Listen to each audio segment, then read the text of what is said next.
بسم اللہ الرحمن الرحیم۔ السلام علیکم ورحمۃ اللہ۔ مدینہ شریف کا واقعہ ہے۔ حضرت عمر فاروق رضی اللہ تعالیٰ عنہ کا دربار ہے۔ ایک شخص کو لوگ پکڑ کر لے آتے ہیں، اس شخص نے ہمارے باپ کو قتل کر دیا ہے۔ حضرت عمر فاروق رضی اللہ تعالیٰ عنہ نے پوچھا کیا ماجرا ہے بھائی؟ تو اس نے کہا جی واقعے میں مجھ سے اس کے باپ کا قتل ہو گیا، لیکن میں نے قصداً ان کے باپ کا قتل نہیں کیا۔ ہوا کچھ اس طرح کہ میں مسافر ہوں، کہیں جا رہا تھا، راستے کے اندر سبز چراگاہ تھی اور میرا اونٹ اس چراگاہ میں داخل ہو گیا اور اس کے بوڑھے باپ نے پتھر اٹھایا اور میرے اونٹ کو دے مارا تو اس کی آنکھ نکل گئی۔ میں نے وہی پتھر اٹھایا اور اس کے بوڑھے باپ کو دے مارا، مگر بدقسمتی سے پتھر ایسے ٹھکانے پر لگا کہ ان کا باپ وہیں فوت ہو گیا، مگر قصداً میرا ارادہ نہیں تھا۔ بہرحال میں اس بات کا اقراری ہوں کہ مجھ سے ان کے باپ کا قتل ہو گیا۔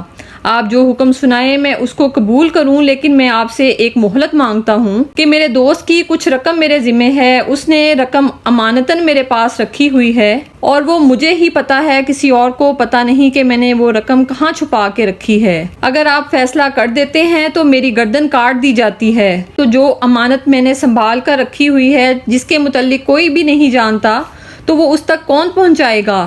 اگر آپ مجھے 3 دن کی مہلت دیں تو میں جا کر اس کی امانت اسے واپس دے آؤں اور پھر واپس آؤں گا، پھر یہ پھندا پھانسی کا میں اپنے گلے میں ڈلوانے کے لیے تیار ہوں۔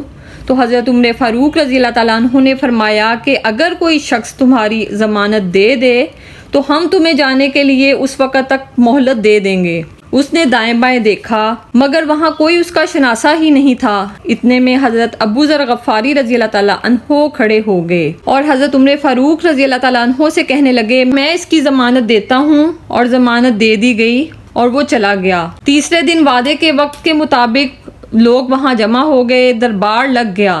ابھی تک آنے والا نہیں آیا۔ لوگوں نے کہا ابو ذر غفاری تو نے بڑی غلطی کی ہے، ایک اجنبی کی ضمانت دی اور ابھی تک وہ نہیں آیا۔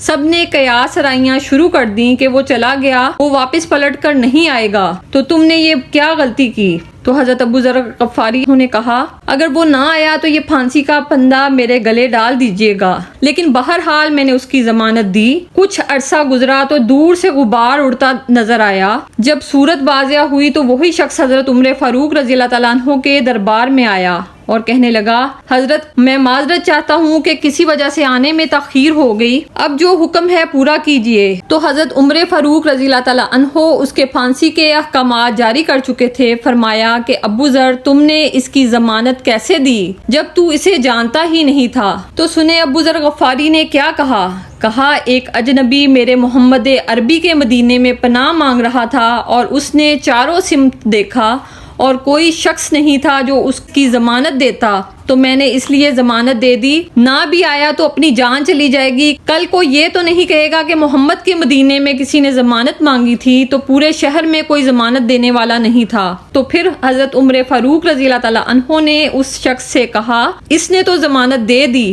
اب تو بتا میاں جب تو چلا گیا تو تجھے جانتا کوئی نہیں تھا، تو نہ بھی پلٹ کے آتا، تجھے کوئی پوچھنے والا نہیں تھا، تو نے یہ دوبارہ موت کے منہ میں کیوں اپنا سر رکھا؟ تو اس نے کہا کہ ایک اجنبی کی ضمانت ایک ایسے شخص نے دی جو مجھے جانتا بھی نہیں ہے، اور اگر میں نہ آتا تو لوگ قیامت تک اجنبیوں پر بھروسہ کرنا ہی چھوڑ دیتے کہ اجنبی یوں سلوک کیا کرتے ہیں۔ تو حضرت عمر فاروق رضی اللہ تعالیٰ عنہ نے اس کے پھانسی کے احکام جاری کیے، تو جن کے باپ کو قتل کیا تھا اس کے بیٹے کھڑے ہو گئے، کہنے لگے تاریخ کی کالک ہم اپنے منہ پر کیوں ملیں؟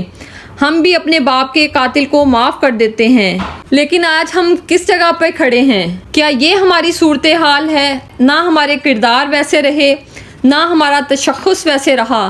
آج ہم نے اپنا تشخص بھی مٹا کے رکھ دیا، اپنے طرز زندگی بھی بدل دیے، نہ ہمارے باطن کی وہ روشنی رہی، نہ ظاہری وہ صورتیں رہیں کہ ہم پہچانے جائیں گے، بلکہ آج رنگ رنگ کی بولیاں بول رہے ہیں۔ اس زمانے میں لوگ آقا کریم صلی اللہ علیہ وآلہ وسلم کے تقدس کی اس قدر حیا کرتے تھے کہ ان کے نام کی حیا کے لیے لوگوں کو امان دیا کرتے تھے، اور آج نام کو پیارے محبوب علیہ الصلوۃ والسلام کی محبت کے دعوے دار ہیں، لیکن ایک دوسرے کا خون چوس رہے ہیں۔ اللہ کریم سمجھ بوجھ عطا فرمائے اور آقا دو جہاں صلی اللہ علیہ وآلہ وسلم کے نقش قدم پر چلنے کی توفیق عنایت فرمائے۔ آمین۔ جزاک اللہ الخیر۔